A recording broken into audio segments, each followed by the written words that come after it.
Hi everyone, मेरे channel IGNOU learner में आप सभी का स्वागत है। दोस्तों, मैं फिर से आप सभी के सामने इस वीडियो के माध्यम से बीपीएससी 133 का एक बहुत ही मोस्ट इम्पॉर्टेंट प्रश्न आप सभी के सामने लेकर आया हूं। और यह एक ऐसा प्रश्न है जो हर बार एग्ज़ाम में आता है और इस बार भी एग्ज़ाम में इस प्रश्न के आने की संभावनाएं काफ़ी ज़्यादा है। सो आप सभी से रिक्वेस्ट है कि आप एग्ज़ाम में जाने से पहले एक दफ़ा इस प्रश्न का आंसर आप ज़रूर पढ़ के जाइए। और स्टार्ट करने से पहले मैं आप सभी से रिक्वेस्ट करता हूं कि अगर आपने मेरे चैनल को अब तक सब्सक्राइब नहीं किया है तो सबसे पहले इस चैनल को सब्सक्राइब कर लीजिए, क्योंकि इस चैनल पे आपके जितने भी सब्जेक्ट हैं सभी सब्जेक्ट के इंपॉर्टेंट क्वेश्चंस की वीडियो बिफोर एग्ज़ाम आपको इस चैनल पे देखने को मिलेगा। ओके, सो बेहतर ये होगा कि इस चैनल को आप सब्सक्राइब करके रखें। तो प्रश्न एग्जाम में आता है कि संसदीय शासन प्रणाली क्या है। संसदीय शासन प्रणाली के गुणों का व्याख्या कीजिए। काफ़ी ज़्यादा बार पूछा जा चुका है और अब भी अगर आपको विश्वास नहीं है तो आप प्रीवियस ईयर का क्वेश्चन पेपर को देख सकते हैं। तो सबसे पहले हम जानेंगे कि संसदीय शासन प्रणाली आखिरकार क्या होता है।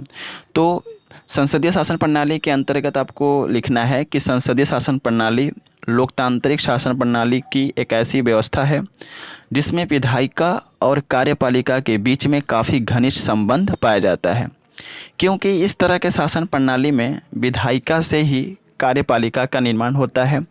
इसलिए कार्यपालिका विधायिका के प्रति उत्तरदायित्व होता है। वह विधायिका के द्वारा बनाए गए नियम पर कार्य करता है। कौन कार्य करता है, किसके नियम पे? कार्यपालिका जो है वह विधायिका के द्वारा जो बनाए गए नियम है उसी के अकॉर्डिंगली कार्य करता है। संसदीय शासन प्रणाली में देश का प्रधानमंत्री शासन व्यवस्था को चलाने में अपनी अहम भूमिका को निभाते हैं, अर्थात वह देश के शासन का नेतृत्व करता है। कौन करता है संसदीय शासन प्रणाली में देश का नेतृत्व? देश का प्रधानमंत्री। जबकि अध्यक्षात्मक शासन प्रणाली में देश की शासन व्यवस्था का संचालन देश के राष्ट्रपति के द्वारा होता है। भारतवर्ष में संसदीय शासन प्रणाली की व्यवस्था पाई जाती है जिसका संचालन भारतवर्ष के तत्कालीन प्रधानमंत्री नरेंद्र मोदी जी के द्वारा संचालित होती है। अब आपको पैराग्राफ चेंज करके लिखना है कि संसदीय शासन प्रणाली के निम्नलिखित लाभ या गुण पाए जाते हैं जो इस प्रकार हैं। अब इनके लाभ या गुणों को हमको पॉइंट वाइज लिखना है। देखिए, एग्ज़ाम में लिखने का एक तरीका होता है। जिस तरीके से मैं पीडीएफ में सभी प्रश्नों का आंसर आपको बताता हूँ वैसे ही एग्ज़ाम में आपको जो है पॉइंट वाइज लिख करके आना है, अन्यथा एग्जामिनर आपको नंबर नहीं देगा। तो सबसे पहला विशेषता के अंतर्गत लिखना है 1 नंबर दे करके कि संसदीय शासन प्रणाली का सबसे प्रमुख लाभ यह है कि इस तरह के शासन प्रणाली में विधायिका और कार्यपालिका के बीच में काफ़ी ज़्यादा घनिष्ठ संबंध होता है और इसी घनिष्ठ संबंध होने के कारण यह दोनों आपस में मिलकर ऐसे कानून का निर्माण कर सकते हैं जो देश की जनता के हित में हो सकता है। सरकार के ये दो अंग आपस में मिलकर सर्वश्रेष्ठ कानून का निर्माण कर सकते हैं। तो क्या समझे, संसदीय शासन प्रणाली का सबसे बड़ा लाभ क्या है कि इस तरह के शासन प्रणाली में विधायिका और कार्यपालिका के बीच में जो रिलेशनशिप होता है ना, काफ़ी ज़्यादा घनिष्ठ होता है और इसी घनिष्ठ संबंध होने के कारण ये दोनों आपस में मिलकर ऐसे कानून बना सकते हैं जो जनता के हित में हो। समझ गए? और ऐसा भी माना जाता है कि अगर ये सरकार के दो अंग आपस में मिलकर अगर कोई कानून बनाते हैं तो वह सर्वश्रेष्ठ कानून भी बन सकता है। दूसरा नंबर पॉइंट में आपको लिखना है कि संसदीय शासन प्रणाली में विधायिका से कार्यपालिका का निर्माण होता है।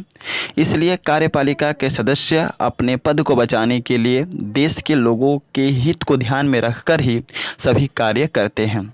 इससे देश की जनता को काफ़ी ज़्यादा लाभ होता है और देश में सभी कार्य जनता के हित में रख कर ही किया जाता है। इसलिए संसदीय शासन व्यवस्था सही ढंग से चल पाता है। तो समझ गए, संसदीय शासन प्रणाली में विधायिका से कार्यपालिका का निर्माण होता है और कार्यपालिका के सदस्य अपने पद को बचाने के लिए ऐसे कार्य करते हैं जो जनता के हित में हो। समझ गए ना? तीसरा नंबर पॉइंट में आपको लिखना है कि संसदीय शासन प्रणाली में देश के शासन का केंद्र बिंदु एक ही स्थान पर केंद्रित रहता है, जिसके फलस्वरूप अगर किसी भी विषय से संबंधित कोई निर्णय लेना हो तो इसमें सरकार बिना अवरोध के कोई भी निर्णय ले सकता है। उदाहरण स्वरूप मान लीजिए अगर देश में किसी प्रकार की संकट काल की स्थिति उत्पन्न हो गई है तो ऐसी स्थिति में सरकार बहुत ही तीव्र गति से और शीघ्र ही निर्णय लेती है और उन समस्याओं का हल करने का प्रयास करती है। तो क्या समझे, संसदीय शासन प्रणाली में देश के शासन का केंद्र बिंदु एक ही स्थान पर केंद्रित रहता है, जिसके फलस्वरूप अगर किसी भी विषय से संबंधित कोई निर्णय लेना हो तो इसमें सरकार बिना किसी अवरोध के कोई भी निर्णय ले सकती है। क्योंकि उदाहरण स्वरूप मान लीजिए अगर देश में किसी प्रकार की संकट काल की स्थिति उत्पन्न हुई है तो ऐसी स्थिति में सरकार बहुत ही तीव्र गति से और शीघ्र ही निर्णय ले सकती है और उन समस्याओं का जो है हल कर सकती है। समझ गए। 4th नंबर पॉइंट में आपको लिखना है कि संसदीय शासन प्रणाली में जो सरकार होती है वह लचीली होती है, इसलिए देश में अगर किसी भी प्रकार की संकट की स्थिति उत्पन्न होती है तो तत्कालीन निर्णय लिया जा सकता है और जल्द ही उस संकट पर काबू पाया जा सकता है। अगर किसी कारणवश देश में उत्पन्न संकट काफ़ी जटिल है तो ऐसे में सरकार को बदला जा सकता है और उस संकट को दूर किया जा सकता है। 5th नंबर पॉइंट में आपको लिखने होंगे कि संसदीय शासन प्रणाली का सबसे बड़ा लाभ यह होता है कि हमारे देश की जनता ऐसे प्रतिनिधित्व को चुनती है जो सही में योग्य होता है और देश की शासन व्यवस्था को सही ढंग से और सुचारू रूप से चला सके। समझ गए। अगर गलती से भी देश की जनता ऐसे प्रतिनिधित्व को चुनती है जो देश का संचालन सही ढंग से नहीं कर पाता है तो कुछ समय के पश्चात यानी कि कुछ समय के बाद चुनाव के बाद ऐसे प्रतिनिधित्व को जनता सत्ता से गिरा भी सकती है। तो यह लाभ होता है हमारे संसदीय शासन प्रणाली का।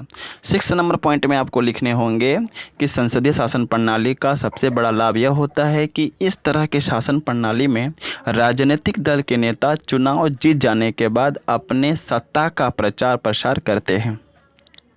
क्या करते हैं और कौन करता है, आपको बताने होंगे कि संसदीय शासन प्रणाली का सबसे बड़ा लाभ यह होता है कि इस तरह के शासन प्रणाली में राजनीतिक दल के जो नेता होते हैं अगर चुनाव जीत जाते हैं तो वे अपने सत्ता का प्रचार प्रसार करते हैं। इसके फलस्वरूप देश के नागरिकों को राजनीतिक ज्ञान और शिक्षाएँ मिलती हैं। परिणाम फलस्वरूप देश के नागरिकों को राजनीतिक ज्ञान में बढ़ोतरी होती है।